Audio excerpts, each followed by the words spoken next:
Have you ever felt like you're living in a mental prison, constantly seeking validation and approval from others? If so, you're not alone. People pleasing can trap us in a cycle of stress, anxiety, and self doubt. We end up putting everyone else's needs over our own, losing sight of who we are and what we want in life. Here's the good news: we can break free from that prison and take our power back. Welcome to your villain era. Y'all ready? Let's heal.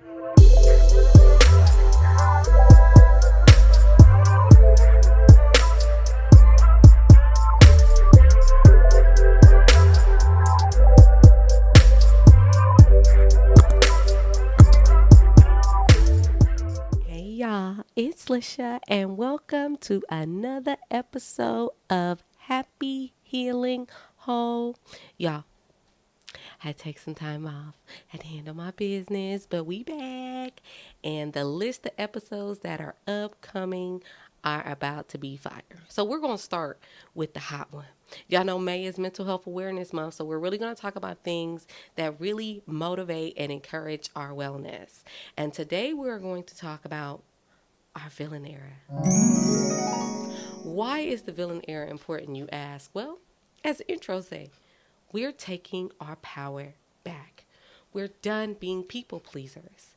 Imagine being called a villain because you are doing everything you can to empower yourself from enabling and being a victim in many people's lives and stories, including mostly yourself.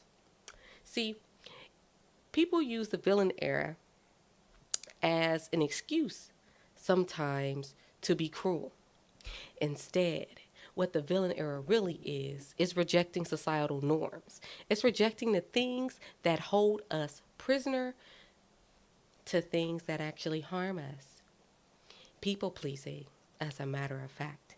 That is the number one thing we are rejecting when we walk into our villain era. We get tired. We get tired of being sick and tired and people playing in our faces. And it's easier to be a villain in the story for others than be a villain in the story to yourself. Understand this. No one can make you a villain for standing up for yourself. Only abusers have a way of doing that. And as such, today we're going to talk about what the villain era is. Okay?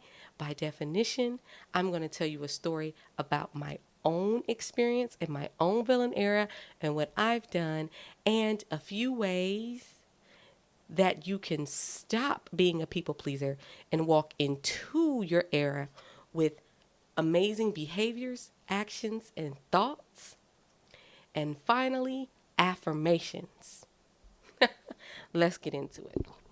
Y'all know I always start every episode with a story time. I would say my villain era started in 2022 when I had just had enough of being taken advantage of by so many people. Mind you, my partner before Rhonda had said in our couples counseling that I was an enabler. And that's because she wanted to drink consistently and I wasn't having it. I have a lot of trauma in regard to alcoholism, so on and so forth. And I just wasn't going to deal with it anymore. And so, we separated and then we tried, couples counseling. But what was very interesting about it was to be called an enabler. It woke me up. Because for that level of narcissism, it thought it was going to break me down, make me question myself. But because I had taken my healing journey so seriously, even before I met her, it actually woke me up. It acknowledged and it demonstrated to me that I had literally been sleepwalking. Through multiple friendships and relationships, people were taking advantage of who I was because they knew what my light was, and I was allowing them to. I would give them all the resources and the ways to hurt me for them to continue to be not great people to me. I feel like one of the most crucial people who the villainaire affected and changed the trajectory of our relationship was my former spouse. And addressing that relationship and calling what it was enabling them to continue to do whatever they wanted to do to me, even after I had divorced them. And while I had gotten to a place where their actions no longer, his actions no longer controlled me or anything, I was still in this pseudo relationship where I was people pleasing, even him, even to the detriment of my relationship with my children. And as we go through this podcast, I'm going to share more, of course, about motherhood and things like that. But it came to a point where I had to apologize to my children and say, I am so sorry that I focused on enabling and trying to cover things up instead of empowering and encouraging things to be right for you, because it was comfortable for me. And I don't like to be called the villain, because so much of my life I've spent thinking that it was okay for people to be mean to me because I deserved it. And it happened in my childhood. Um, so many things happen in life in nature and nurture, teaching me that being abused was who I was supposed to be. Being broken was just my destiny. And it was okay to be unliked. And now that I'm at this era in my life where I am choosing myself, I'm realizing that people like me. And it's okay, right? And it's okay to be a villain in a couple people's stories, because the only people that's going to make a person who loves hard like me, even until my empathy outweigh my boundaries, and they still want to make me a villain, that tells me more about them than it could ever tell me about me. And that's what I stand on in that story. And as I said, over time, we're going to talk more about it. But when I hit my villain era, and everybody started being held accountable to my values, to my boundaries, to the things, there were no more chances. I had a former friend who just told me, you switch up on people. I don't switch up. I give people multiple warnings. I give people multiple chances. And where people go wrong is that society teaches us that loving people, even though they abuse us, and every way we even acknowledge their abuse and we blame it, right, on their childhood trauma and give it reason and excuse, when the reality is it relies in one question. And this is the question that matters the most. Do you have a large heart? Or are you consistently disrespecting your self-value as a means to feel like you're going to be accepted and loved more? That's why in a live that I did before, you guys can go look at it, about romanticizing toxicity. Oh, ride or die, holding down. And those people are suffering in silence because they want to love people who do not love themselves. Let's stop this pattern.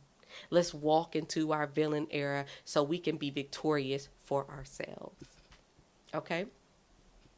Let's go over some tips. 1, set boundaries. Keep in mind what boundaries are. Boundaries are not to keep people out specifically.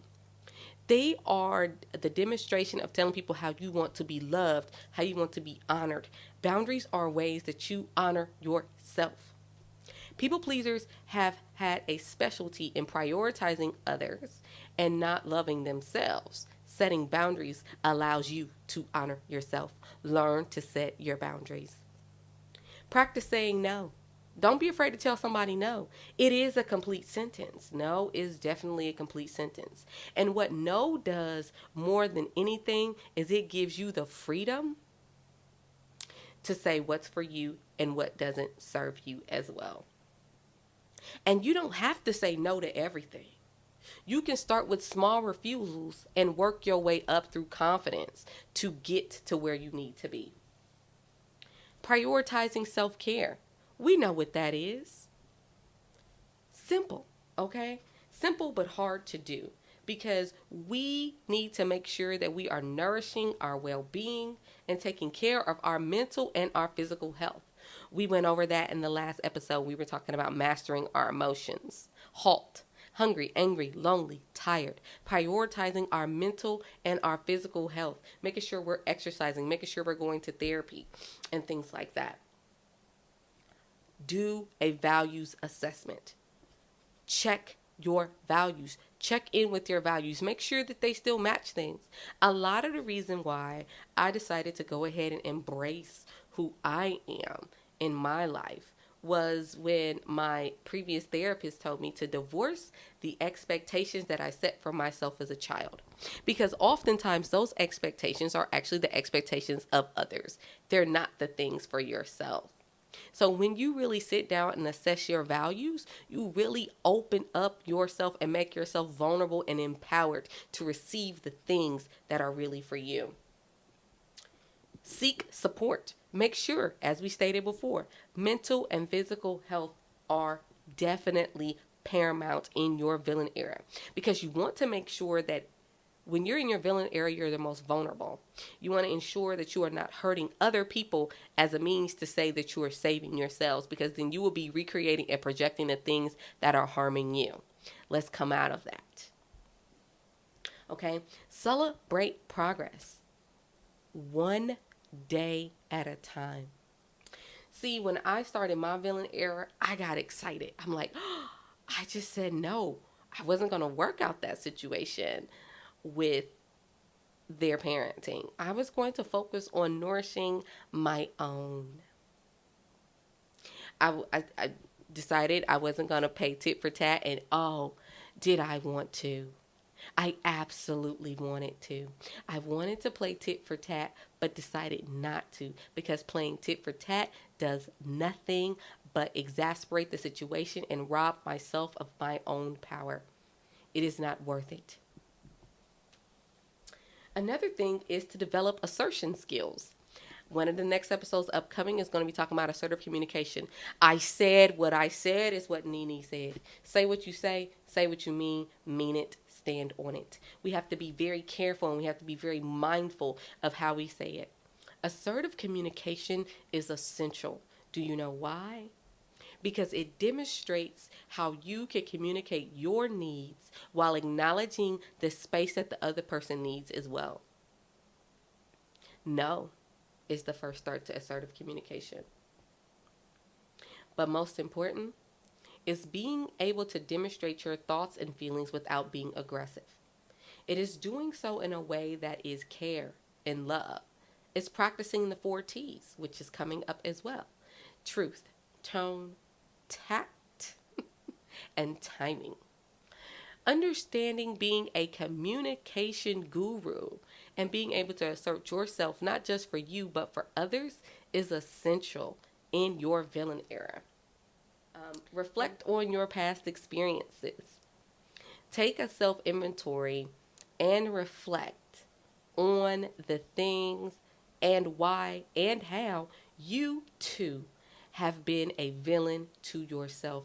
You have aided in your own suffering. Let's take me, for example. Remember the Mean Girls episode when I was talking about the friend who was like, she treated me like a lackey, da da da da da da da, and so on and so forth.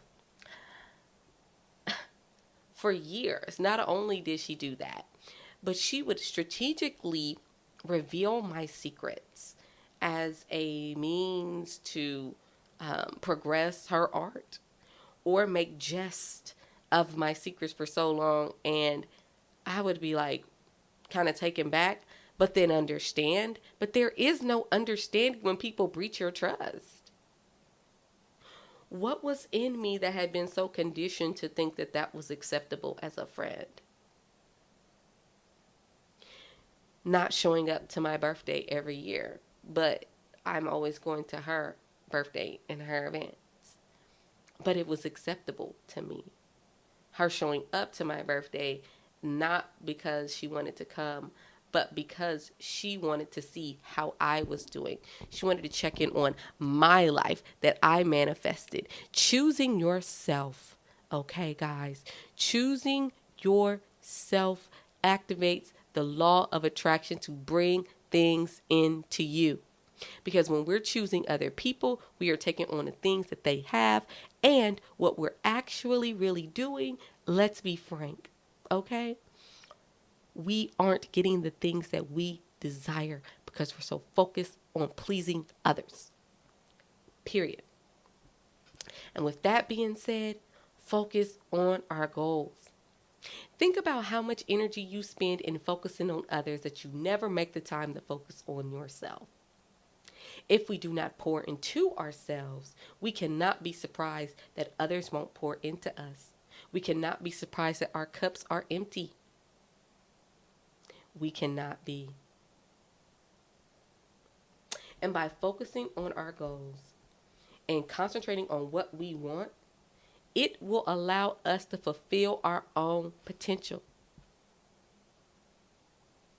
Fulfilling our own potential based on the things that we want and not what others want for us. It's true. Because within that, we get to challenge negative beliefs. We get to say what's what. And most important, we get to define our future without the boundaries of others. Now, in our villain errors, we're not saying that others don't matter. We're saying that who we are and who we want to be does. No one is going to love and care for you like you do yourself. You owe yourself the opportunity to honor you. In honoring others, two things can be true at the same time.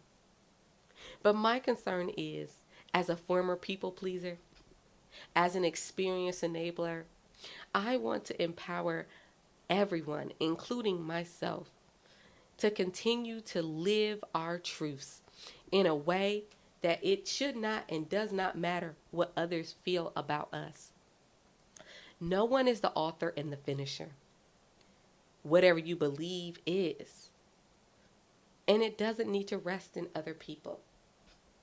See, while the term villain is typically a negative connotation, in this context, it has nothing to do with harm or acting immoral, but it has everything to do to be assertive and more focused on your life, even if it will be perceived as rebellion. It is your truth. Honor it as much as you can.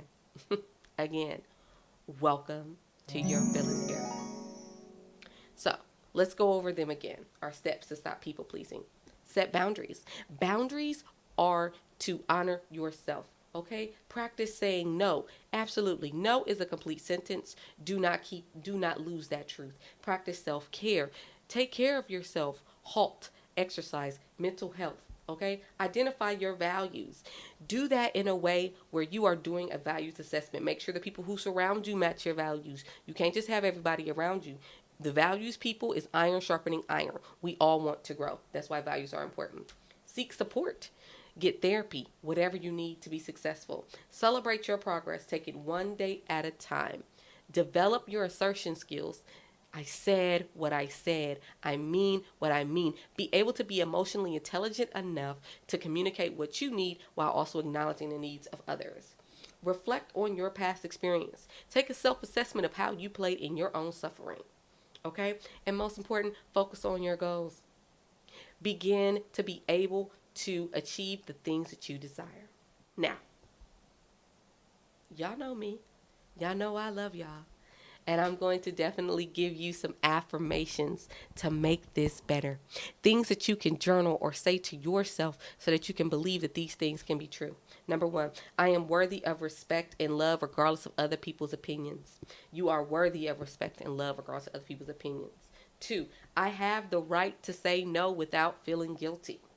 Okay? 3, my needs and feelings are important and I honor them.